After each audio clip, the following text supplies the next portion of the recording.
प्रयोग प्रमथम प्रमदम प्रमेयम् प्रीतिर्परेर्वपरितं पुरुषोत्तमायम्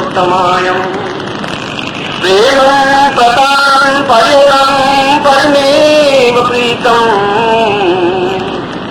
प्रीत्यार्थरूपसवितं प्रियमेव तुल्यम्। मेरे जीवन में ये सारा जीवन जड़ता से भरा हुआ है। एक ऐसा जीवन जो अपने आप में सक्रिय और जीवंत नहीं है, जिसमें उमंग, जोश, उल्लास और आनंद नहीं है। एक तो ऐसा जीवन जिसको मैं केवल ढो रहा हूँ, खींच रहा हूँ और किसी न किसी प्रकार से अपने पांवों पर उस शरीर को ढोता हुआ मृत्यु की तरफ निरंतर अग्रसर हो रहा हूँ। और इस तथ्य का मुझे ज्ञान है और मैं इससे विचलित हूँ, दुखी हूँ, मगर मुझे कोई रास्ता नहीं मिल रहा है। मुझे इस बात का ज्ञान नहीं है कि मैं इस जड़ शरीर को जीवंत कैसे बनाऊं। मुझे इस बात का भी ज्ञान नहीं है कि मैं निरंतर मृत्यु की ओर जाता हुआ कैसे ठिठक करके रुकूं और अमृत्यु की ओर बढ़ूं। मुझे इस बात का भी ज्ञान नहीं है कि मेरे जीवन की पूर्णता की ओर मैं कैसे पहुंचूं। और इसीलिए हे जगदम्बा, हे भगवती, मैं तुम्हारी शरण में हूँ।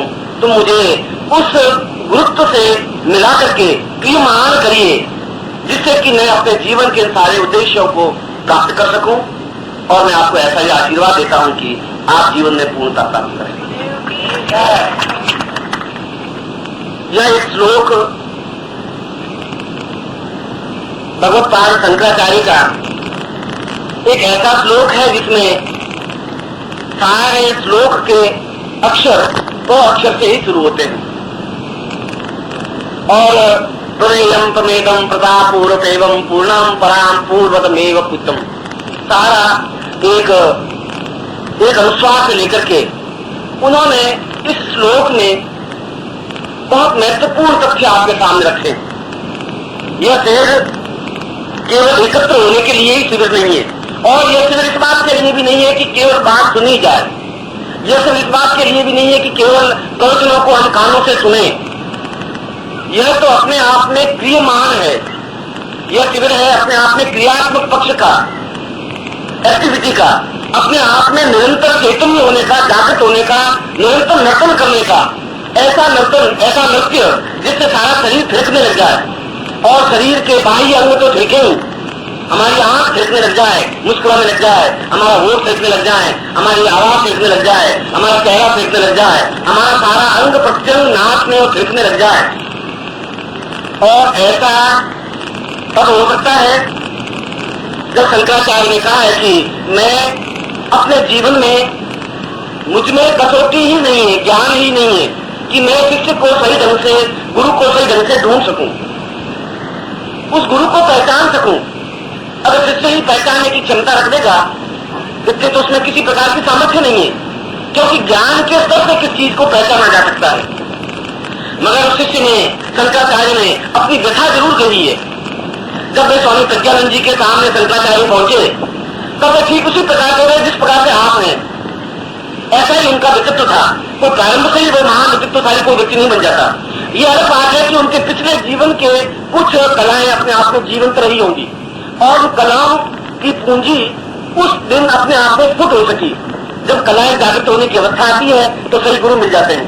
जब कलाएं जागृत, पिछले जीवन की कलाएं अपने आप में चैतन्य होने लग जाती हैं, तो गुरु का सानिध्य मिल जाता है, सही गुरु मिल जाता है, गुरु का ज्ञान मिल जाता है, गुरु के समान उस ज्ञान को प्राप्त करके उसको क्रियमान करने का अवसर मिल जाता है।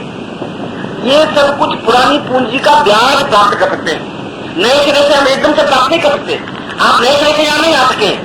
आज आप यहाँ बैठे हैं, ये नहीं है कि आपने पहली बार कोई प्रयत्न किया है। जरूर पिछली पूंजी आपके पास है और पिछली पूंजी के ब्याज से आप यहाँ पहुंच सके। कोई जरूर नहीं था आप यहाँ पहुंच सकते। और यहाँ पर पहुंचने के बाद में कोई ये नृत्यशाला भी नहीं है, कोई रंगशाला भी नहीं है, आमोद प्रमोद का स्थान है नहीं है। यहाँ पर कोई ज्यादा आपका एकदम से स्वागत सत्कार किया जाए, आपको ज्यादा सुख सुविधाएं दी जाए और केवल और गुलाब से छिड़का जाए, ऐसा कुछ है नहीं। ऐसा होने के लिए तो जीवन में सैकड़ों स्थान है। जहाँ हम ऐसे अपने ऊपर गुलाब जल केवड़े छिड़का सकते हैं, इत्र की खुशबू ले सकते हैं, महक ले सकते हैं, मोगरे पहन सकते हैं, गुलाब के हाथ पहन सकते हैं, ऐसे स्थान बहुत है। मगर वे इस जीवन की पूंजी है जो अगले जीवन में आपको तकलीफ देगी। कमा रहे हैं आप, इसका ब्याज तो लेना ही पड़ेगा अगले जीवन में। और वह ब्याज भोगे रोग भयम, भोग अपने आप में रोग में ही कन्वर्ट होता है। भोग की परिणति रोग है ही। मैं बहुत ज्यादा खाऊंगा तो अजीर्ण होगा ही, इसमें कुछ कहने की जरूरत नहीं है। बहुत ज्यादा चलूंगा तो पैर में गांठें पड़ेगी। जो भी बहुत ज्यादा आदमी कार्य करेगा वह अपने आप में रोगमय प्रवृत्ति है ही। इसलिए आप जो भोग में लिप्त हो और भोग के माध्यम से जो भी प्राप्त कर रहे हैं उसका फल आप इस जीवन में भोगेंगे ही, और अगले जीवन में भी वह फल तो भोगना ही पड़ेगा। क्योंकि वह श्रृंखला कल जैसे मैंने बताया कालो रेल निर्वधा, उसके टुकड़े काल के नहीं हो सकते, समय के टुकड़े नहीं हो सकते। जिस समय के स्थान पर आपने दस्तक दी, जो आवाज की, जो कार्य किया, जो एक्टिविटी की, उसका रिएक्शन प्लस और माइनस तो होगा ही। एक बहुत छोटी सी गोली, एस्ट्रो की गोली, और इस पूरे 6 फुट 3 इंच के शरीर में उस गोली का कोई महत्व नहीं। उस वेट के हिसाब से देखा जाए तो 1000 महत्व भी नहीं है। मगर वह गोली जॉइंट पेट में जाती है, उसका रिएक्शन होता है। और वह गोली का रिएक्शन होता है कि अगर मेरा सिर दर्द है तो ठीक होता है। इसका मतलब वो छोटा सा कार्य भी रिएक्शन किया, और आपकी छोटी सी घटना भी रिएक्शन तो करेगी। और वो रिएक्शन अगर मैं 4 से गोली हिसाब ले लूं तो मेरा सिर दर्द हो जाएगा। अगर सिर दर्द मिटेगा एक गोली से तो 4 गोली से सिर दर्द बढ़ जाएगा, और वो रिएक्शन होगा। वह रिएक्शन 1 घंटा तकलीफ दे सकता है, 4 घंटा तकलीफ दे सकता है। और नींद की गोलियां अगर मैं कंपोज 40 गोलियां हिसाब ले लूं तो मर सकता हूं। ये गोलियां बाजरी के दाने जितनी होती हैं, कोई बहुत बड़ी गोलियां नहीं होती हैं। इसलिए यह शास्त्र सम्मत तथ्य है, यह व्यावहारिक तथ्य है कि हम जीवन में जो कुछ कर रहे हैं, हमारे वैसे ही संतान पैदा हो जाए, संतान हमने पैदा की, हमारे ही पुत्र और पुत्रियां हैं, और हमारा कहना नहीं मानते, हमारे बिल्कुल विपरीत रास्ते पर चल जाते हैं, सामने खड़े हो जाते हैं, आदर नहीं करते, सम्मान नहीं करते। हम ही है अपने शरीर को खूब साबुन लगा करके, नहला तो लगा के ठीक किया है, उसके बाद कहना नहीं मानता, थक जाता है, कमजोर हो गया है, चल नहीं सकता, खा नहीं सकता, पी नहीं सकता, लेट नहीं सकता। शरीर तो हमने बहुत उसको पास पोस के तैयार किया है, इसलिए कि हमने जो कुछ किया है उसका रिएक्शन हम भोग रहे हैं। पिछले जीवन में आपने जो कुछ किया होगा उसका फल ये आपके सामने प्रत्यक्ष है कि आप मेरे सामने बैठे हैं। आप मेरे सामने बैठे हैं और प्रकृति के उन रहस्यों को सुलझाने के लिए बैठे हैं जो अपने आप में अनसुलझी हुई पहेली है कि आखिर मेरे जीवन में इतनी विडंबनाएं, इतनी परेशानियां, इतनी बाधाएं क्यों है, क्यों आनंद नहीं है, चेहरे पर उमंग क्यों नहीं है, आंखों में तो एकदम नृत्य होना चाहिए, मुस्कुराती हुई आंखें होनी चाहिए, क्यों नहीं है, चेहरे पर जो होज होना चाहिए, चमक होनी चाहिए, वह क्यों नहीं है, आखिर क्यों नहीं है। आप घी खाते हैं, बिस्किट खाते हैं, आप डबल रोटियां खाते हैं, मेरे से आप ज्यादा हैं, उसके बावजूद भी आपका चेहरा मुर्दे की तरह क्यों है, जिसमें किसी प्रकार की हलचल नहीं है। प्रभु ने ऐसा दिया नहीं चेहरा। आप जब पैदा हुए तब तो खिलखिला रहे थे, मुस्कुरा रहे थे, बहुत नृत्य कर रहे थे, आपकी आंखें नृत्य कर रही थी, आपकी आंखों का नृत्य देख करके आपके माँ बाप बहुत खुश हो रहे थे। आपकी आंखों का नृत्य देख करके, रोते हुए चेहरे को देख करके नहीं, रोते हुए चेहरे देख करके तो उदास हो रहे थे वो, मगर जरूर आपके चेहरे में कुछ विशेषता होगी जो आपके माँ बाप खुश थे, आपके पास पड़ोसी खुश थे, लोग खुश थे, आपको गोद में उठाते थे, पुचकारते थे, चुमकाते थे और आपको खिलाते थे। वो आप ही थे। अब आप में क्या हो गया, वही व्यक्ति आप थे और आज ये क्या हो गया। प्रभु ने आपको बड़ा सुंदर जीवन दिया था, बड़ा सुंदर चेहरा दिया था, बड़ा मुस्कुराता हुआ चेहरा दिया था, मगर जो कुछ आपने कमाया उसका फल आपके सामने है। चश्मा आपके पास में लगा हुआ है और घूम रहे हैं और देख रहे हैं और चल रहे हैं, घुटनों पे हाथ लगा रहे हैं और खा नहीं रहे हैं, सीने पे हाथ लगाते जा रहे हैं। ये आपके 30-35 वर्षों की कमाई जो आपने एकत्र की है। इसीलिए कह रहा हूं कि ये प्रकृति के अनसुलझे प्रश्न है कि ऐसा क्यों हो रहा है, और ये पिछले जीवन की कमाई है कि आपको इन प्रकृति के अनसुलझे प्रश्नों को सुलझाने के लिए अवसर दिया, आपको यहाँ एकत्र किया, एक मौका दिया, आपको एक विचार दिया, स्थान तो मिले। उस शंकराचार्य ने कहा कि मैं जीवन में चाहता हूं, हे जगदम्बा, ये चाहता हूं कि मुझे कोई ऐसा गुरु मिल जाए जो ये समझा सके, और वह गुरु समझा सके जो गुरु खुद समझा हुआ हो। कल मैंने अपने प्रवचन में बताया था कि जो खुद पूरे उपनिषदों को पचा सकता हो, पढ़ सकता नहीं, पढ़ने से ज्ञान प्राप्त नहीं हो सकता, उसको पढ़ करके मंथन करे कि आखिर तैत्तरीय उपनिषद में ये कहा है, आरण्यक उपनिषद में ऐसी विरोधी बात क्यों कही, आखिर दोनों का मंतव्य कहाँ स्पष्ट है, और जब दोनों उपनिषद पढ़ेंगे तभी तो आप तैत्तिरीय उपनिषद और आरण्यक उपनिषद में एक ही बात को दो सिरे से क्यों कहा गया और इन दोनों में सत्य क्या है। और अगर उसने उस उपनिषदकार ने ये बात कही तो उसके पीछे उसका मंतव्य क्या था, बाद में जो कुछ निष्कर्ष निकले उसको लेकर के जो खड़ा होता है उसको गुरु कहते हैं। तो गुरु एकदम से 2 मिनट में भगवे कपड़े पहनने से तो गुरु नहीं बन सकता, और यदि बनते हैं तो वह भी आपकी तरह के और मेरी तरह के व्यक्तित्व है जो भगवे कपड़े पहन सकते हैं, जाते होंगे। भगवे कपड़े पहनने से गुरु नहीं बन सकते। गुरु का अपने आप में कपड़ों से कोई संबंध नहीं है। हमारे तो पिछले जीवन के कोई गुरु ऐसे थे ही नहीं जो कपड़े पहनते थे। वो तो कुर्ता था वो भी खोल दिया, बनियान थी वो भी खोल दी, धोती भी खोल के छोड़ दी, केवल लोग लाज की भय से एक लंगोट लगा के रखी। गुरु तो ऐसे थे, इतने त्याग भक्तिमय थे, उन चमकीले कपड़ों में वो रहे नहीं। कल मैंने उस क्रिया योग के बारे में जब मैंने ये बताया कि उस शंकराचार्य के उसी श्लोक में कि मैं कुछ ऐसा करना चाहता हूं, निष्पक्ष रूप से करना चाहता हूं कि मैं जीवन में 3 उद्देश्य चाहता हूं। मैं जीवन में सभी दृष्टियों से पूर्ण भौतिक दृष्टि से पूर्णता चाहता हूं। तो शंकराचार्य कह रहे हैं सन्यासी अपने जीवन में कोई भौतिक दृष्टि से पूर्णता चाहे तो कोई दोष नहीं है। कोई गुरु यदि मिठाई खाए तो कोई पाप नहीं है, और यदि कोई गुरु सिनेमा देख ले तो अपने आप में कोई अधर्म नहीं है। मैं तो सिनेमा रोज देख रहा हूं। एक व्यक्ति खड़ा होता है, वो अपनी पत्नी को गालियां मारता है और लाते मारता है, धक्के देता है, थप्पड़ देता है। मैं देखता हूँ विलेन और हीरोइन की लड़ाई झगड़े हो रहे हैं। ये तो एक्टिंग मेरे पास में ये हो रहा है, और फिर हीरो उसको बहकाता है और दूसरी लड़की के साथ भाग जाता है। तो रोज केस मेरे पास आते हैं, रोज उसके चेहरे को देखता हूँ। मैं सोचता हूँ ये फिल्म थोड़ी 15 मिनट और आगे बढ़ी। और उसके बाद में एक लड़का कहता है कि ये मेरा बेटा कहना नहीं मानता, गालियां देता है गुरुजी। अब मैं सोचता हूँ ये तो फिल्म का एक पार्ट है, और ये फिल्म तो रोज मैं देख रहा हूँ। 3 घंटे की अगर फिल्म देख भी लूंगा तो जो वहां दिन 24 घंटे फिल्म देखता है उसमें क्या दोष आ जाएगा। ये जीवन की फिल्में देख रहा हूँ, मगर हमारी आंखें इतनी स्थूल हो गई है। गुरुजी बेकार है, गुरुजी को फिल्म में देखा था आज। कमाल हो गया गुरुजी आज, अरे मैं टिकट लेकर देखता हूँ, देखा गुरुजी बेकार हो गए। अब गुरुजी में ज्ञान खत्म हो गया, अब उपनिषद गुरुजी के थे वो खत्म हो गए, जो गुरुजी वेद पढ़े थे वो खत्म हो गए, क्यों गुरुजी ने सिनेमा देख लिया। ये हमारी स्थूलता है, हम नहीं समझ पा रहे। गुरु अपने आप में किसी सिनेमा देखने से और भगवे कपड़े पहनने से और करोड़पति होने से और भिखारी बनने से गुरु नहीं बन सकता। ये गुरु की परिभाषा हमने गलत बना दी है, हम गुरु को पहचान नहीं पा रहे, इसलिए ढोंगी और पाखंडी गुरु अपने आप में बन गए। और वे ढोंगी और पाखंडी जब गुरु 98% बढ़ गए तो 2% जो गुरु थे वो दब गए बेचारे, और वो छा गए। और छाने से हमारे मन में संदेह पैदा हो गया, मंत्र बेकार होते हैं, इसलिए संदेह पैदा हुआ। आपके में नहीं हुआ। उन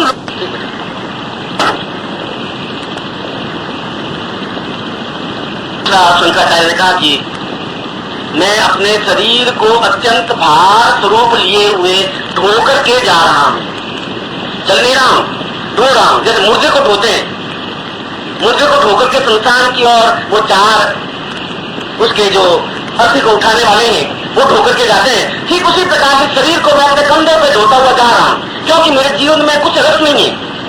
मैंने शादी करके देख लिया, कुछ रस नहीं है उसमें। पहले तो था आनंद, शादी से पहले सोच रहा था कि शादी में ऐसा होगा, जो होगा, जो होगा, ऐसा सोच रहा था। तो शादी होने के बाद मैंने एहसास कर लिया कि शादी करने के बाद भी जीवन में जो नर्तन, जो थिरकन, जो चेहरे में उमंग जो हो जाना चाहिए वो नहीं आ पाया। पैसा पैदा करके भी देख लिया, मकान बना करके भी देख लिया, शहर में रह करके भी देख लिया, प्रकृति में घूम करके भी देख लिया, मगर जीवन का जो आनंद भोगने मुझे मिला ही नहीं। और मैं सन्यासी बनकर के भी देख लिया, बगले कपड़े पहन करके हरिद्वार में जाकर के गंगा में खड़े होकर के भी देख लिया, आनंद उसमें भी प्राप्त नहीं हो सका।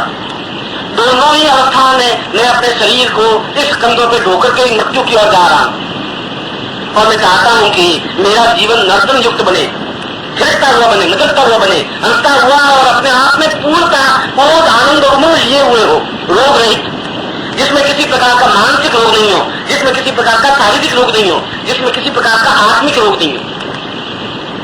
और तीसरी बात उन्होंने कही कि मैं जीवन में उस अधूरेपन को देखना जो मैंने भोगा है, उस अधूरेपन को पूर्णता की ओर ले जा रहा हूं और ले जाना चाहता हूं। कल मैंने बताया कि हम और प्रत्येक व्यक्ति अणु है, एक छोटा सा कण है। वह कण अपने आप में महान हो सकता है और महान होता ही है यदि अणु में क्षमता हो कि वो पूर्णता तक पहुंचने की क्षमता रखता हो। खुद ही से कर बुलंद इतना कि हर आवाज से पहले खुदा बंदे से खुद पूछे, बता तेरी रजा क्या है, तुझमें क्या विशेषता क्या है।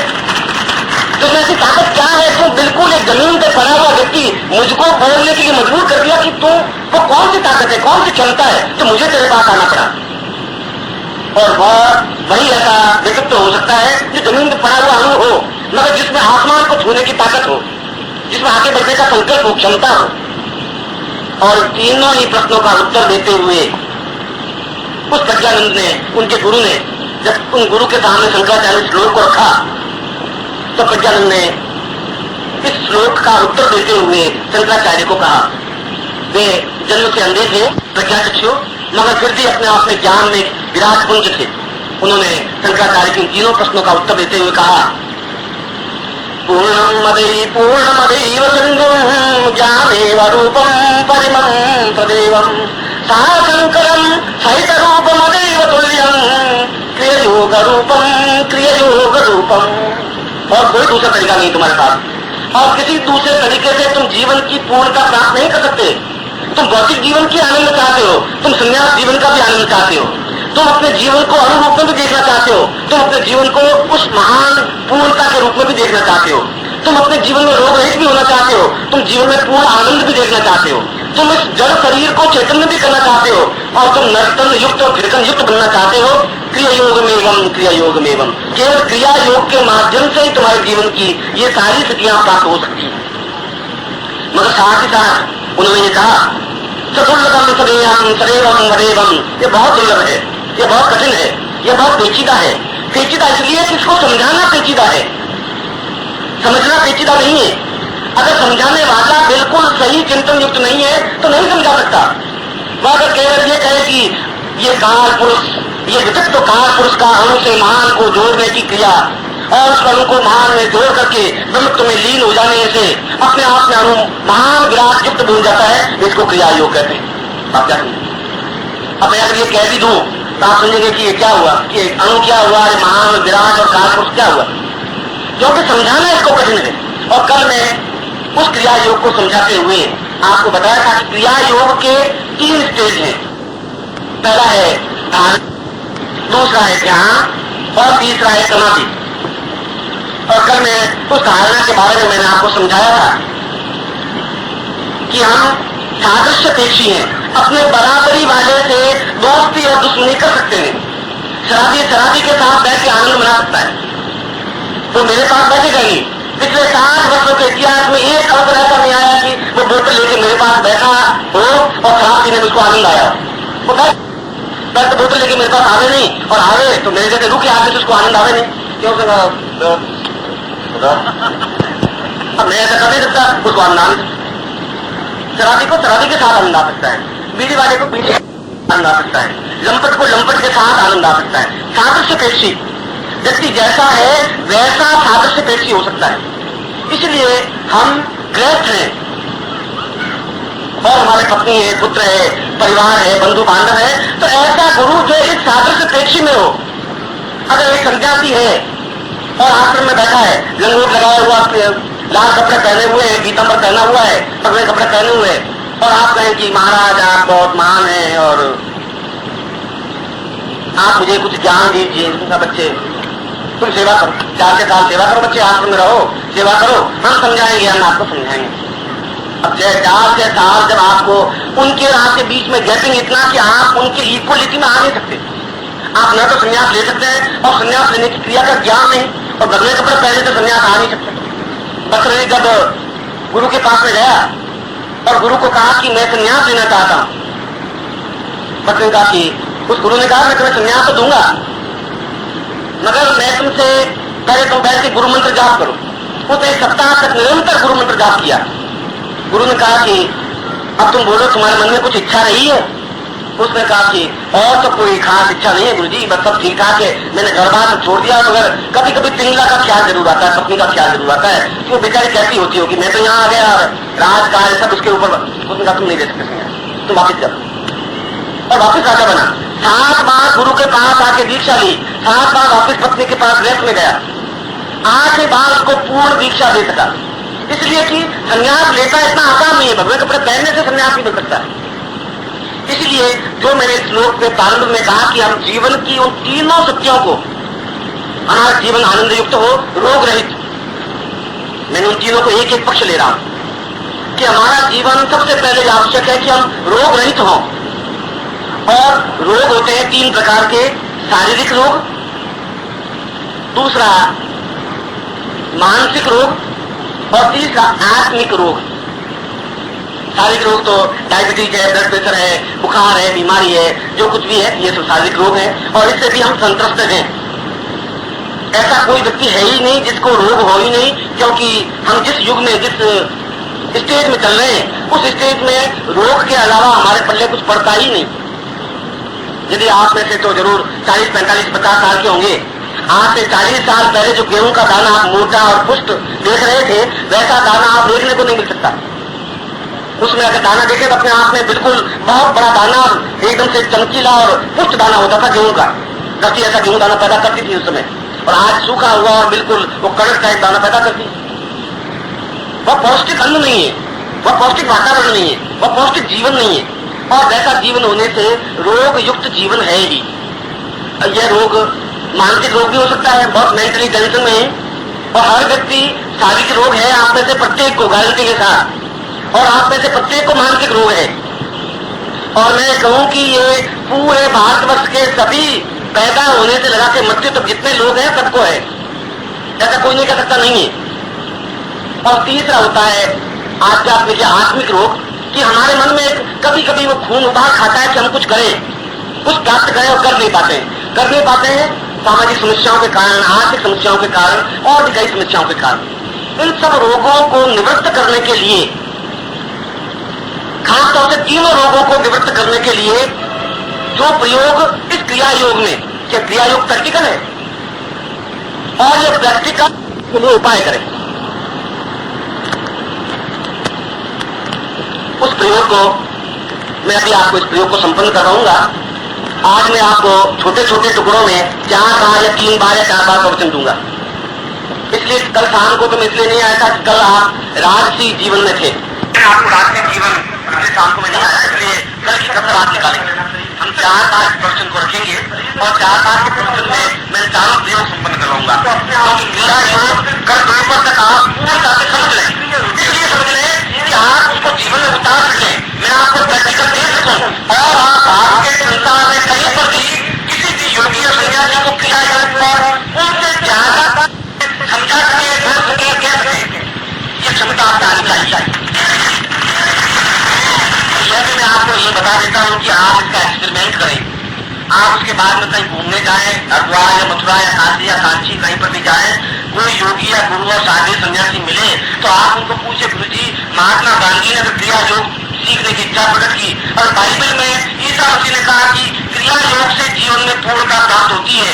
यदि पैगंबर साहब ने उस कुरान में, उस आयतों में क्रिया योग का वर्णन किया है, तो सारे धर्मों में अगर क्रिया योग शब्द है तो जरूर इसके पीछे कोई रहस्य है।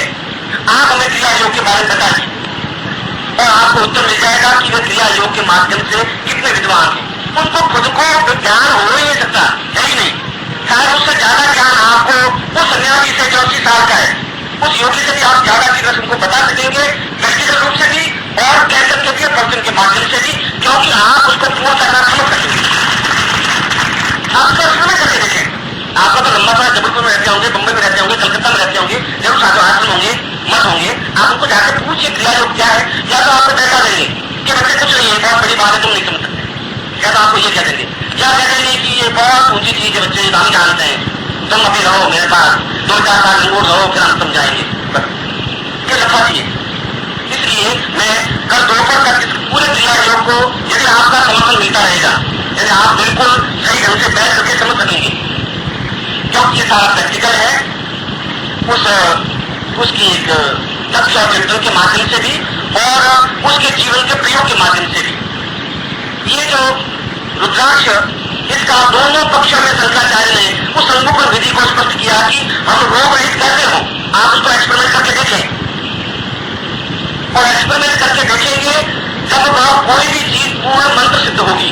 जब मैं ये कहूंगा कि यह आपको मैं बता रहा हूं, आपको मंत्र सिद्ध कर रहा हूं, और मंत्र सिद्ध कर रहा हूं कि मैं आपको ये क्रिया योग समझा रहा हूं, और क्रिया योग को कल दोपहर तक समझने के बाद आप अपने शहर में जाकर के पूछें और उससे समझे और फिर बताएं। ये तो आपको मन सिद्ध करना ही तो हुआ, ये बताने तो हुआ कि यो मंत्र है, आपको पूर्ण रूप से प्रवीण कर देना, मजबूत कर देना, योग्य बना देना। उस एक मुखी रुद्राक्ष को मैं अभी प्रयोग करूंगा। प्रयोग करने के बाद आप उसका एक्सपेरिमेंट कैसे करेंगे, किस प्रकार से रोग रहित हो सके, क्योंकि तीनों चीजें होंगी तभी आप क्रिया योग में पूर्णता प्राप्त कर सकेंगे। सबसे पहले जरूरी है कि उस रोग रहित जीवन को प्राप्त कर सकें। और मैंने बताया कि प्रत्येक व्यक्ति रोगी है ही। अब ये इस एक मुखी रुद्राक्ष और हकीक माला को दोनों को उस प्रयोग अभी मैं प्रयोग करने के बाद घर पे जो आपको करना है, उस माला के ऊपर एक मुखी रुद्राक्ष को रख दें।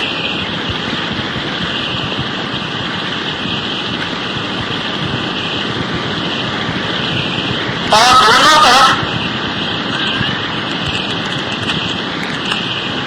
एक मुखी रुद्राक्ष के दोनों तरफ तांबे के 2 तार खड़े कर दें, या तांबे के 2 टुकड़े रख दें, या तांबे के सिक्के रख दें। और इस तांबे के सिक्के आप रखेंगे तो एक मुखी रुद्राक्ष अपने आप में कंपन युक्त होगा, या फिर अपने आप में उसमें धड़कनाहट आने लगेगी। धड़कन उछलने नहीं लग जाएगा, नहीं तो उसमें एक धड़कन सी आएगी।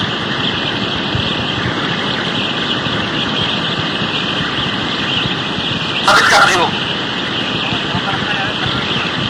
ये माला, इस माला को केवल हम 6 आंटे दें। आंटे का मतलब 6 के सर्कल बनाने, 1 2 3 4 5 और 6, 1 2 3 4 5 6, ये 6 वर्तुल बना करके इसको शिखर युक्त बनाए, एक के ऊपर एक वर्तुल। और उसके बाद यह बना देना, नो प्रॉब्लम, कोई लंबी छोटी बात। इसके बाद दोनों तरफ तांबे के 2 सिक्के रख दें, इस तरफ और इस तरफ, या तांबे के 2 तार खड़े कर दें। शुद्ध तांबा होना चाहिए, और जो तांबा आपको दिखाई देता है वह अपने आप में ड्रोन मिश्रित होता है, बिल्कुल जड़ के ऊपर बाजार में मिलता है। उसके बीच में आप उस रुद्राक्ष को रख दें, यह उसकी स्थिति हुई।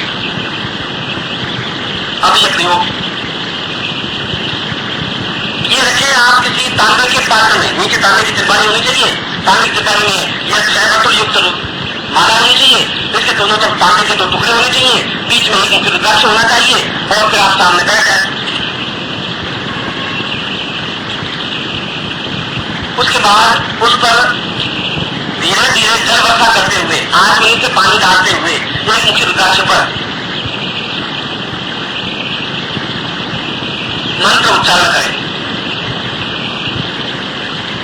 और मंत्र है केवल 2 अक्षरों का, जिसको कहते हैं सोहम।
आपने देखा होगा कि तिब्बत में जितने लामा लोग हैं, और लामा अपने आप में संसार के सर्वश्रेष्ठ तांत्रिक और योगी हैं।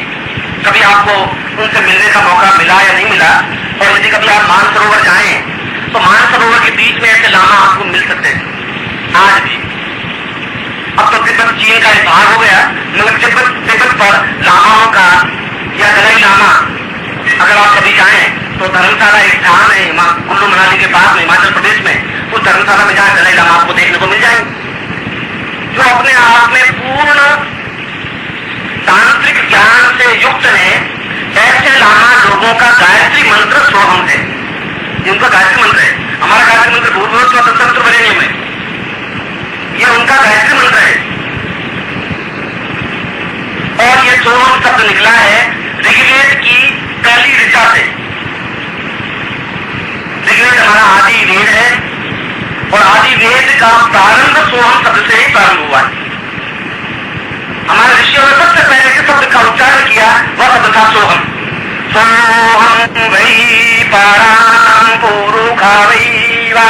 मैं ऋग्वेद की पहली ऋचा का उच्चारण कर रहा हूं। रातम वही व्राता प्रियात्मां वही वां सायो गतवं वा। और पूरे मंत्र में दो अक्षर आपको सुनाई दिए होंगे, सोहम शब्द क्रिया योग। क्रिया योग का वर्णन ऋग्वेद की पहली ऋचा में है, सोहम शब्द का वर्णन ऋग्वेद की पहली ऋचा में है। ऋग्वेद हमारे चारों वेदों में से पहला वेद है, और हमारे आर्यों में सर्वप्रथम आर्य ने सबसे पहले जिस वाणी को निकाला, जिस शब्द को निकाला, जिस ध्वनि को निकाला, वह ध्वनि सोहम थी। यद्यपि बहुत अधिक आवश्यकता है कि सोहम पर पूरी एक 2000 पृष्ठों की पुस्तक लिखी जाए, तो भी शायद इस सोहम शब्द को सही ढंग से डिफाइन नहीं कर सकते, समझा नहीं सकते। इतना गूढ़ अपने आप में ये दो अक्षर है। मगर सोहम का मतलब पूर्ण रोग रहित जीवन की पूर्णता है। सोहम का मतलब है अहम, मैं हूं और मैं पूर्ण हूं।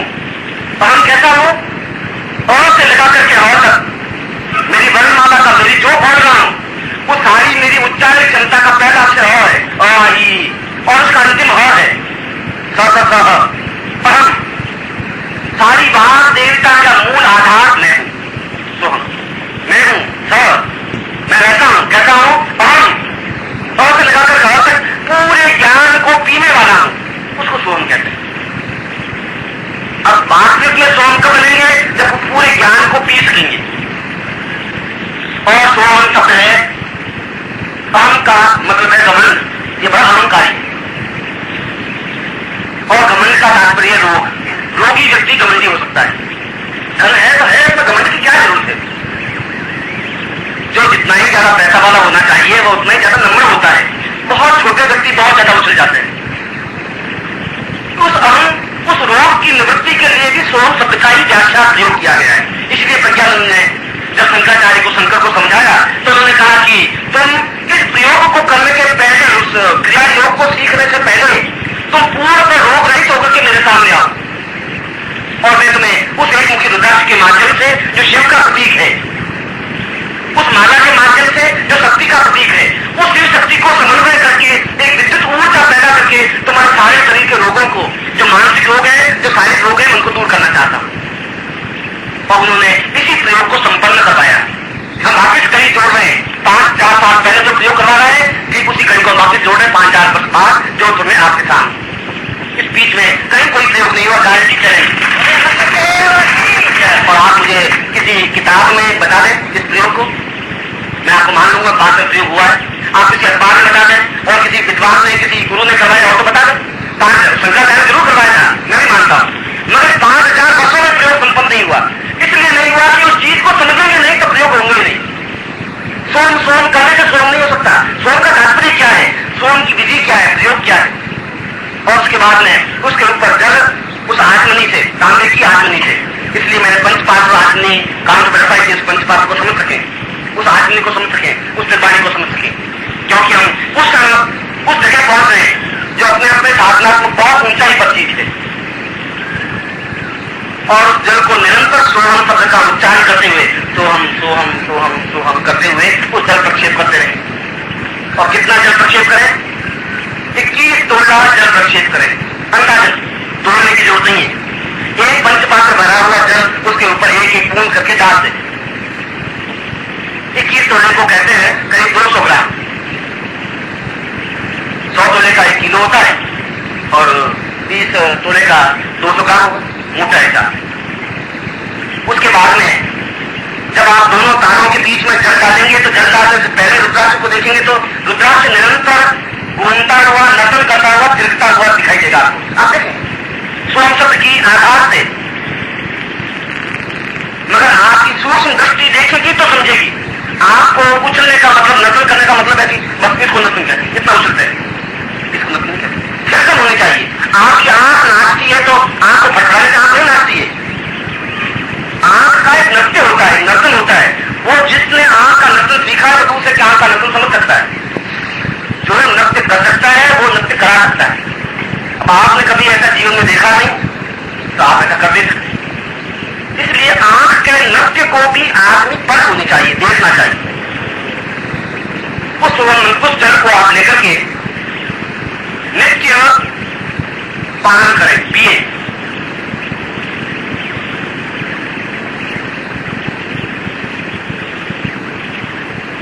और आप स्वयं इसका एक्सपेरिमेंट करके देखें, क्योंकि शारीरिक रोग तो अपना मालूम पड़ेगा, शारीरिक रोग तो दूर होंगे तो अपना मालूम पड़ेगा। मैंने इसको आज भी एक्सपेरिमेंट कर रहा हूं। आज का मतलब है कल शाम को भी मैंने इसको एक्सपेरिमेंट किया है और आज से 20 साल पहले भी एक्सपेरिमेंट किया था, आज से 45 साल पहले भी एक्सपेरिमेंट किया था। इसी विधि को, इसी संगोपन, इसको संगोपन विधि कहते हैं। यह शंकराचार्य की संगोपन विधि है। और इस समय भी मेरे ब्लड प्रेशर था है, इसलिए था कि बहुत ज्यादा दर्द दूर होने से होगा। उसके लिए मैंने दूसरी दवाओं को भी टेस्ट किया, होम्योपैथी, आयुर्वेदी, आयुर्वेदिक, और इस विधि को भी टेस्ट किया। और डेफिनेटली इस विधि का सीधा तुरंत इफेक्ट होता है, जिसको मैं आपके सामने रख रहा हूं। आप सुनिए, इसको एक्सप्लेन कर सकते हैं। वो अपने आप में शिव और शक्ति का पूर्ण घर्षण बिंदु है। इन दोनों के आपस में संगोपन से, जुड़ने से वो अपने आप में वह जल पूर्ण संगोपन जल कहलाता है, जो शास्त्रों में संगोपन जल या इसको चंद्रोदय जल कहा गया है। ये जल आप स्वयं ग्रहण कर सकते हैं, यह जल आपका पड़ोसी ग्रहण कर सकता है। इस जल की शीशी आप एक्स को भेज सकते हैं, वाई को भेज सकते हैं, जेड को भेज सकते हैं। इस प्रकार से भी चाहे आप इसका उपयोग कर सकते हैं। और आपका विचार होगा कि ऐसे पानी से कैसे हो सकता है। और मैं भी बहुत आश्चर्यचकित हूं कि एक छोटे से लेने से शिद्दत कैसे ठीक हो सकता है। गोली तो बहुत छोटी है, मगर गोली में शिद्दत मिटाने की कुछ क्षमताएं हैं कुछ समय के लिए, और इस मंत्र के माध्यम से भी कुछ क्षमताएं हैं जो हमेशा के लिए उस रोग को शांत करने की क्षमताएं हैं। यह जल आपको लेना पड़ सकता है 5 दिन, लेना पड़ सकता है 20 दिन, लेना पड़ सकता है 7 दिन, मगर उनका न पश्चिम पूर्वम बनेगा। 120 दिन से ज्यादा लेने की व्यक्ति को जरूरत पड़ती ही नहीं है सारे रोगों को दूर करने के लिए। यह लास्ट लिमिट दी है, पहले लिमिट दी है 1 दिन, लास्ट लिमिट दी है 120 दिन।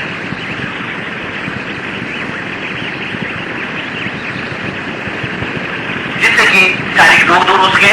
उसके बाद में उस माला को आप दान कर लें या पूजा में रख दें, उस एक मुख्य रुद्राक्ष को आप दान कर लें या पूजा में रख दें, उस जल को आप ग्रहण कर लें, या आप पत्नी को दे दें, पुत्र को दे दें, बंधु को दे दें, बांधव को दे दें। मगर यदि कोई क्रिया योग में आगे बढ़ना चाहता है तो यह तो करना अनिवार्य होगा ही, चाहे आपको रोग हो या चाहे नहीं हो, चाहे आपको दूसरी बीमारी हो या नहीं हो। मगर इस क्षेत्र में आगे बढ़ने के लिए अनिवार्य शर्त है, ये भी जरूरी है। और आपके ऊपर आत्मिक रोग यह है कि ये क्या होगा, ऐसा क्या होगा, ऐसा करने क्या होगा, आगे तो मरना ही है, मरने के पहले काय की ऐसे करनी है। आत्मिक रोग बहुत रोगी है। उस रोग को दूर करने के लिए भी इस जल का प्रक्षेपण जरूरी है। दूसरा, अब मैं अगले चरण में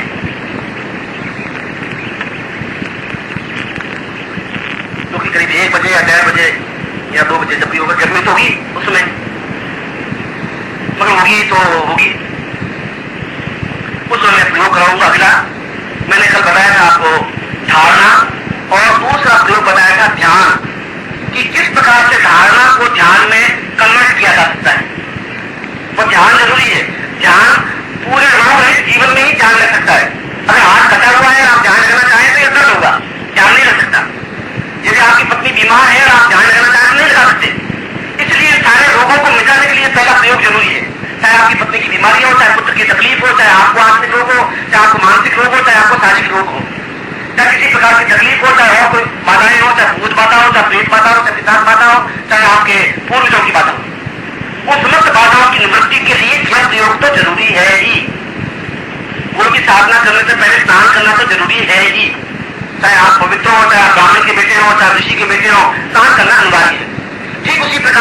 क्रिया योग में आगे बढ़ने के लिए इस प्रयोग को करना जरूरी है। इस प्रयोग को करते हैं आगे बढ़ते हैं तो 120 दिन इसका इंतजार करने की जरूरत नहीं होती, मगर ये जीवन में इतना महत्वपूर्ण है कि आपको अन्य औषधियों की जीवन में जरूरत पड़ ही नहीं सकती।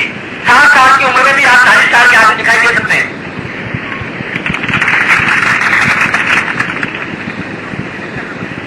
इसे दिन तक निरंतर और केवल 5 मिनट 7 मिनट 8 मिनट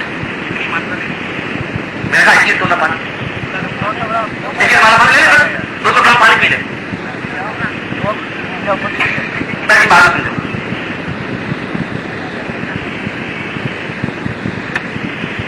दोपहर को मैं इस रोग रहित जीवन को प्राप्त करता हुआ व्यक्ति उस ध्यान में चला जाए, और ध्यान का मतलब है कि हम अपने आप में ही बातें करने लगे। आदमी सब कुछ कर सकता है, आदमी की एक कमी और गलती यह है कि वो अपने आप से बात नहीं कर सकता, और जिसने अपने आप से बात करनी सीख ली वो अपने आप में सिद्ध योगी है। योग की पहचान यह है, योग का मतलब है 2 चीजों के मिलने से योग होता है, 1 और 1 का 2 योग। मैं अपने आप से बात करने की क्षमता को योग कहते हैं, क्रिया एक्टिविटी ये योग। मैं अपने आप से बात कर सकूं, मैं बैठा हूं प्रकृति को देखता हुआ आनंदित हो रहा हूं, 2 घंटे बैठा हूं प्रकृति का नजर देख रहा हूं। कई बार मैं समुद्र के किनारे बैठता हूं बम्बई में और 1 घंटे में तो बैठा रहता हूं, मुझे कुछ और रहता ही नहीं दूसरा। अब लहरें आती है, लहर जाती से कोई नवी विशेष नहीं है, मगर मैं उस नजर में एक विशेष नजर देखता रहता हूं। बहुत अपने आप में एक आनंद है, एक जीवन की मस्ती है। इसको रोग रहित युक्त जीवन बना करके अपने आप में खो जाएं। और ध्यान किसको कहते हैं? ध्यान का तात्पर्य है कि अगर आपके सुई भी चुभ दे और आपको एहसास नहीं हो, उसको ध्यान कहते हैं। आंखें बंद करने को ध्यान नहीं कहते, पूरा अपने आप में लीन हो जाए, अपने आप में लीन हो जाए, मुक्त हो जाए अपने आप पर, अपने आप पर मिटा दे, अपने आप में विसर्जित हो जाए। यह जीवन की बहुत बड़ी उपलब्धि है, यह जीवन का बहुत बड़ा आनंद है। अगर ऐसा मिल जाए तो जीवन में चाहिए ही क्या? हम इस तनावों से मुक्त हो सकते हैं, इस सारे टेंशन से मुक्त हो सकते हैं, जितनी भी चिंताएं परेशानियां उससे मुक्त हो सकते हैं। और जब चिंता और परेशानी से मुक्त रहेंगे तो आगे की वृद्धावस्था का प्रकोप हम पर हो नहीं सकता। बुढ़ापा आता है विचारों के संक्रमण से, चिंतन से, चिंताओं से। इसीलिए पूर्ण ध्यान योग की प्रक्रिया, जो क्रिया योग में पूर्ण ध्यान योग का चक्र है, ध्यान योग की पूरी प्रक्रिया है, और जिसको पढ़ा करते भी और जिसको शंकराचार्य ने प्रैक्टिकल रूप से उसको किया है, उसी ध्यान योग की प्रक्रिया को मैं आपको 1 बजे के प्रयोग में समझाऊंगा। इसमें जिस प्रकार से यह रोग रहित जीवन है, यह रोग रहित जीवन बनाने की प्रक्रिया है, इसको आपको मैंने इससे प्रवचन से पहले बात कही थी, मैं वापस आपको याद दिला दूं। यह प्रवचन सुनने के लिए नहीं है, यह प्रवचन क्रियात्मक रूप से प्रैक्टिकल करने के लिए है। आज आप जो समझ रहे हैं आगे के आने वाले 120 दिनों में इसको करना है, क्योंकि ठीक 120 दिन बाद गुरु पूर्णिमा आ जाएगी। बस यहाँ गुरु से बिछड़े, वहां से गुरु पूर्णिमा मिलना है, और दोनों की कड़ी के बीच और ठीक टाइम पर ठीक काम दे रहा हूं आपको, सही समय पर सही काम। वापस मैं आपको निकाल लूंगा क्या चीज है सारा चिंतन क्या होगा। आपको खुद को कॉपी दूंगा, आप इस प्रश्न के उत्तर लिखना, आप इस पर नंबर दे देना, आप ही बताओ कि मैं आपको पूछ लूंगा कहां पहुंचे और आप कहां फैल हुए, बहुत मैं समझाऊंगा, मगर आपसे 120 दिन खराब नहीं हो जाए, मैं उसकी ज्यादा चिंता है। इसलिए उस अभी मैं इस प्रयोग को आपको पूर्ण मंत्र सिद्ध करवाऊंगा, उसके बाद ऊपर को उस संघ पर, संघ का मतलब है अपने आप में उस पूर्ण, क्योंकि पूर्ण कहलाता है शरीर, पूर्ण कहलाता है कृष्ण और पूर्ण कहलाता है समुद्र। अपने आप को भी व्यक्ति का नाम होता है पूर्णत्व, पूर्णत्व भी व्यक्ति का नाम है। पूर्ण शरीर, पूर्णत्वम, संपूर्ण, पूर्ण चिंतनम, ये सब मनुष्य के पर्यायवाची शब्द है, और यही समुद्र के भी पर्यायवाची शब्द है, और यही भगवान कृष्ण के भी पर्यायवाची शब्द है। उस 16 कलाओं तक पहुंचने के लिए, कृष्ण में प्रतीक है 16 कलाओं का, उस कलाओं तक पहुंचने के लिए, पूर्ण समृद्धि युक्त जीवन प्राप्त करने के लिए, क्योंकि मैंने बताया कि रोग रहित हो मगर व्यक्ति समृद्ध पूर्ण हो, धन यश की कमी नहीं रहे, वो धन यश की कमी को दूर करने के लिए भी उस प्रयोग को संपन्न करना चाहिए, जिसके माध्यम से हम आर्थिक उन्नति प्राप्त कर सके, यश प्राप्त कर सके, सम्मान प्राप्त कर सके, जीवन की पूर्णता प्राप्त कर सके और ध्यान योग में पूर्ण जा सके, जिसको विवेकानंद ने एक राज योग बताया है। मैं आपको उसका डिफरेंस समझाऊंगा कि उस राज योग और ध्यान योग में क्या डिफरेंस है, और ये सारे प्रयोग वो शंकर भाष्य में इस ध्यान योग की प्रक्रिया के बारे में लिखते हुए अपने गुरु का हवाला देते हुए लिखे, गुरुदेव दानम वैतम तकीर्वम कीर्वाण रूपम गिरितम गदेवम सागीत गणित गवितम गवितम गवेयम गवित्वम गरेगम गर्मान गरेशम। सारे जीवन की मैं पूर्णता समुद्री को और पूर्णता को उस यश को प्राप्त करने के लिए मैं उस प्रयोग को गुरुदेव आपके सामने पूर्णता के साथ करना चाहता हूं। उस संघ के ऊपर जिस संघ को कहा जाता है दक्षिणावर्ती संघ, जिस संघ को कहा जाता है मोदी संघ, नाम संघ नहीं संघ, वह चाहे अपने आप में संघ के कई रूप होते हैं। आपको संघ का कोई ज्ञान शायद नहीं होगा। संघ जितना ही सफेद होगा उतना ही उसकी वैल्यू ज्यादा होगी। दक्षिणावर्ती संघ की और ज्यादा वैल्यू, संघ जितना बड़ा होगा उतनी अधिक वैल्यू। संघ में अगर त्रिवेणी है, तीन धारियां त्रिपुंड बना हुआ है, सर्वोच्च संघ कहलाता है। और सफेद कबूतर के आकार का जो संघ होता है पूर्ण संघ कहलाता है। और जो अपने आप में जिसको बजाने से ओंकार की ध्वनि निकलती हो उसको मोती संघ कहा जाता है। सभी संघ से इनमें से किसी भी संघ पर उस प्रयोग को करने से, क्योंकि उनको बजा करके और अंदर गुंजन करने की क्रिया को करके मैं आपको गुंजन करने के बताऊंगा कि किस प्रकार से उसका उच्चार करने से भी ध्वनि अन्य संघों में कैसी ध्वनि निकलती है, उस मोती संघ को बजाने में क्या निकलती है। उस मोती संघ को बजाने पर जो ध्वनि निकलती है वो प्राण वेग के साथ, जो दुबला पतला आदमी है जो कमजोर संघ बजा नहीं सकता, उसको वेगों में ताकत होनी चाहिए तब संघ बजता है। और शंख की ध्वनि जहां पर भी होती है वहां किसी प्रकार की न्यूनता कमी आ ही नहीं सकती प्रयोग के माध्यम से। मैं उस दुर्लभ और महत्वपूर्ण प्रयोग को आपको समझाऊंगा। वो चाहे आपके पास संघ हो या आपके पास संघ नहीं हो, चाहे आपका मोदी संघ हो चाहे आपके पास दक्षिणावर्ती संघ हो, आप प्रयोग को उच्चारणों की व्यवस्था कर लेंगे, उसको समझा दूंगा, फिर प्रयोग करवाऊंगा। अभी मैं आपको इस प्रयोग को संपन्न करवा रहा हूँ। आप माला अपने सामने रखते हैं और उस माला के ऊपर ही रुद्राक्ष बोलते हैं। हरि ओम श्रीमन महागणाधिपति मां लक्ष्मी नारायण मां महेश्वरा सची पुण्यराम माता पिता चरण कमले उन्मा इष्ट देवता उन्मा कुल देवता उन्मा ग्राम देवता उन्मा सात देवता उन्मा वास देवता उन्मा वाणी कृपा जन्मास्ति पुण्यराम सर्वेभ्यो देवेभ्यो उन्मा सर्वेभ्यो ब्राह्मणेभ्यो नमो नमः। तथा जो गणपति प्राप्त ये गणपति को आप प्रणाम करें। सुमुखस्ते एकदंतश्च कपिलोपतिकर्णका लंबोदरस्य विष्णु विनाशो विनायक तुम्रके त्रिगुणाध्यक्षो भावचन्द्रो विजानना द्वादशैतानि नामानि अवतैष्णुमास्ति विद्यारम्भेवाहि च प्रवेशेन्द्रगमेधा संगामि संगते चैवाविघ्नस्य न जायते श्रीगणपतिम् आवाहयामि प्रार्थयत दिश च मम गृहे मम मन्दिरे मम स्थाने ताम् आवाहयामि गणपतिं स्थापयेत। तत्र स्वास्थ्य तिलकं कृत्वा कुमकुम बोल करके अपने आज्ञा चक्र पर कुमकुम का तिलक करें। तीसरी उंगली से, ये तीसरी उंगली अनामिका, इसका कोई नाम नहीं है, ये तीसरी उंगली से तिलक किया जाता है ललाट पर, हमेशा ध्यान रखें। ये पहले अंगूठे के पास पहली उंगली है, ये दूसरी है, ये तीसरी है, ये साइड से कितना है। ओम नमो सुंदराय सहस्रमूर्तये सहस्रपादाक्षरोरुबाले सहस्रनाम्ने पुरुषाय शाश्वते सहस्रकोटि उदाहरणे नमाते नाम मान्तु परेन्द्रीक्षाम् आपनोति दीक्षाप्नोति नाम समाप्नोति सदयाम सत्यमापिते अष्टप्रचार मानो लीजिए। तथा शिखा बंधन चोटी के नाम लगाइए।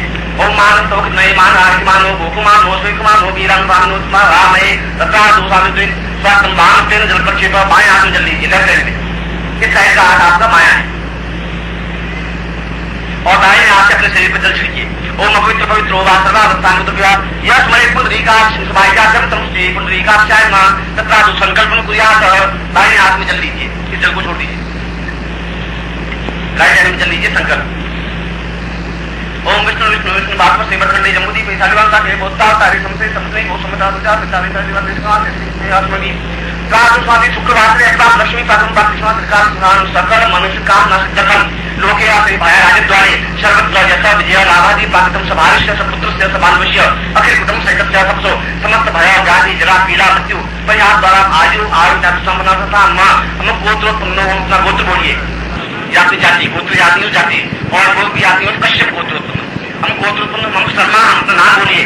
स्वाम शिष्यत्वम महापूर्तम स्वदुर्गम क्रियायोग सिद्धिं प्राप्ता निमित्तम सदैवोत्तम सापूर्तिं ससिद्धिं प्राप्ता निमित्तम सर्वोपरितम मानसिक आत्मिक आध्यात्मिक सांसारिक रोग निवृत्तां पूर्वकम सगुरु शासने अति शासने जल शासने तां पूर्णतम तां रुद्राक्षं वासुक गौरी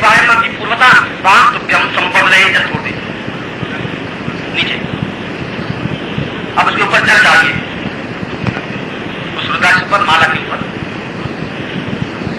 ओम मनुष्योत्तम मनमते तो मनुष्य यथा सदन से मनुष्य यथा सदमासी दाम पायोदेकतम चैव वदुचत तक्राजम पंचांग देवी स्नानार्थम प्रतिदां पंचम स्नानं संक्रामना शुद्ध स्नानं ओम शुद्धवादा सर्वशुद्धवादो मणिवादा स्नान श्वेता सुलता चुरुस्ते रुद्राय संपदाय गन्नाम जावा मरुतम स्नानं समर्पयामि नमः।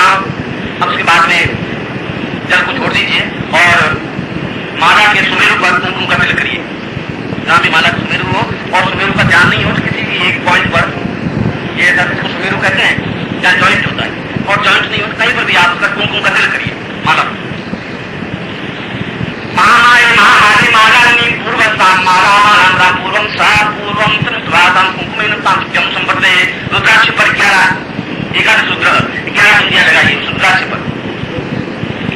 ओम एवां सामूहिक नमो सुंदे मादी नमः संभवाय नमो भवाय नमः शंकराय नमस्कार यज नमः शिवाय शिवताय च साम रुद्रं समदं निकात्य नमिदं वीरभद्रां सुसाम कम देवादि देवायां साम तम संभवेतां पुरतां विरोचितं सुस्मति साम तम ज्योतिर्मय वंदनं विद्युत्ति दीर्घं तमसा एकादश सूत्रं स्थापयामि नष्टं संतां नाशचराय अक्षरं विधर्ता स्मृति दक्षिणानं पुष्पं धूपं दीपं नैवेद्यं ताम्रं प्रतिष्ठां संत्यं संपदे। अब उसके बाद में रुद्राक्ष को बाएं हाथ में लीजिए, अगरबत्ती जलाने की जरूरत नहीं है, और उसके ऊपर दूसरा हाथ बंद कर दीजिए, संपुटम, ये सम ये पुट,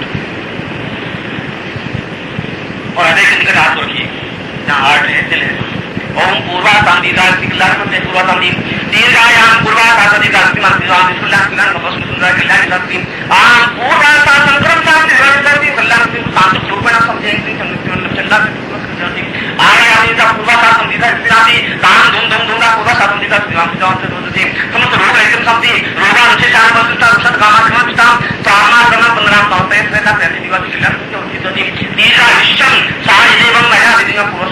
मानसिक रोगम आत्मिक रोगाम जी पूर्ण शुद्धम दीर्घ आयुष्य प्राप्त संस्कृति शांति रोग जना मरण पीड़ा निवृत्तम दुर्गम सा रुद्र स शंकर स संधि स्थानु सत्पतिन सा प्रेरणा नम सत्यम संपदे। अब खोल के दर्शन कर लीजिए और उसके ऊपर वापस कुमकुम लगाइए, और उस कुमकुम को उसके ऊपर लगा करके फिर वहां से कुमकुम लेकर अपने लाट पे लगाइए।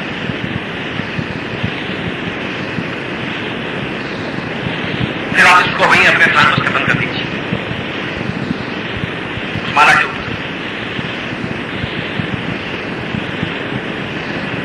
हाथ हो लीजिए,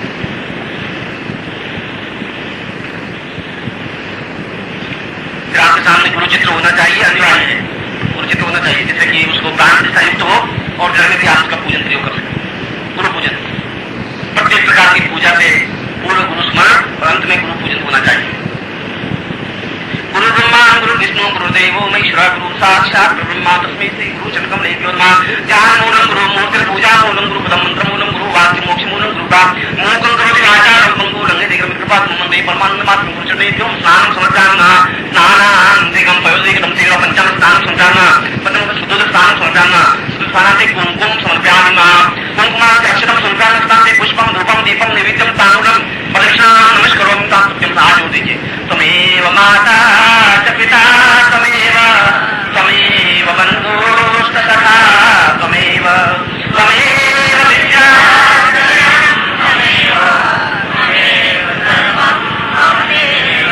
अन्यान् पूज्यान् कृत्यान् समस्त शांति शंकर शांति सांति संगोपन दिनांति शंकर भाष्य नक्तम शांति पूर्वक सदगुरु साक्षणे जल साक्षणे अग्नि साक्षणे तां पूर्णता रोग निवृत्तम सदैव रोग निवृत्तम आत्म रोग निवृत्तम पूर्ण रोग निवृत्तम तां पूर्वक संपदे। आपको हार्दिक आशीर्वाद दे रहा हूँ कि आपके जीवन में पूर्णता हो, आपके जीवन में